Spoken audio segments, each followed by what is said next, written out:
new movement buff on the river, and crabs dropping coins. Hey guys, what's up? So we have a new update on Advanced River, and first on the list is the turtle. There's now a movement buff on the river 10 seconds before the turtle appears, and another one right after it dies. This is especially helpful for the players whose lanes are on the other side of the map. It gives movement buff, allowing them to respond quickly for a turtle fight. And when the turtle dies, the river will give another movement buff, just like this. Remember though, it only gives movement speed to one direction, toward the turtle before it appears, and then away from the turtle after it dies. So no more excuses that your lane is too far from the turtle. Another update is the crab. They remove the gold buff when you kill it, but it will now drop coins. That means you still get the coins in case the enemy last hits your crab from a distance. And they also lowered its HP to make it easier to kill. The little crabs has been removed as well, so it's only Mr. Krabs and his coins. Next is the revamped Aurora. The developer said her damage pacing is somewhat slow, so they had to make her first skill a bit faster. As you can see, it now ends faster unlike before, where it lasted for 3 seconds. Her passive skill cooldown is also shortened to 150 seconds. Next is the experimental adjustments on Barats. He now has lower stacks from 25 to 10, and it's easier to maintain. Lower stacks also mean lower defense bonus. And he has a new ultimate that charges toward an enemy so that he could eat them. Scary, right? And the push effect of his second skill will now follow his location.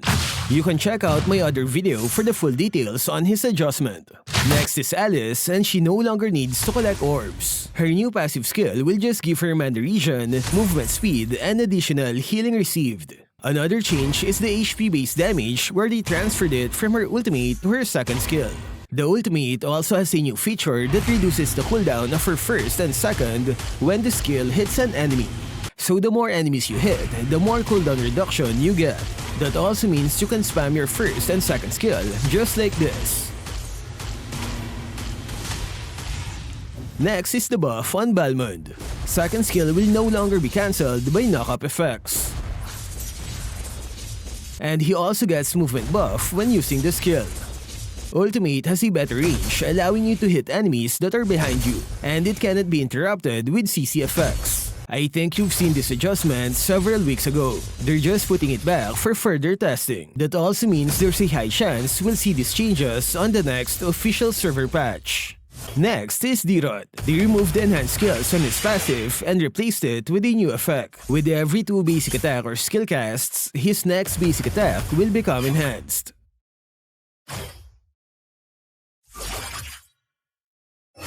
The defense reduction from his second skill is adjusted from a fixed 50% to now 30 to 80%. That means he's gonna deal a ton of damage even against tanks with that 8% defense reduction. His ultimate also has a new feature where it can't be interrupted by crowd control.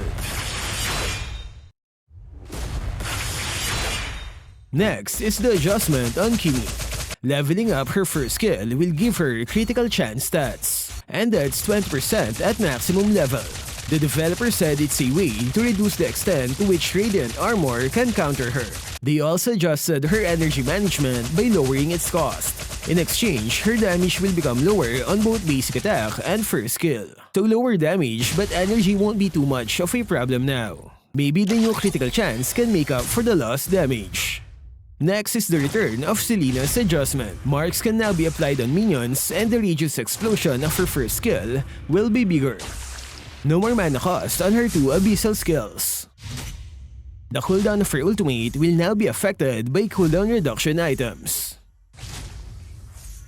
And her second skill in abyssal form will refresh its cooldown if her first skill hits a marked target.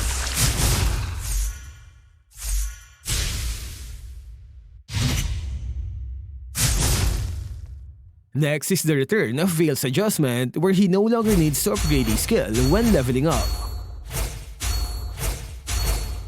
This is the new second skill. And this is the ultimate.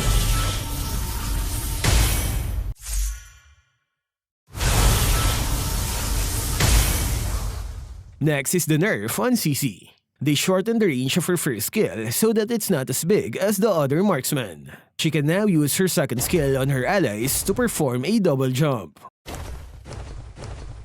It also works on allied minions. Her ultimate has a longer duration of 4 seconds, but it can now be removed by Purify effect.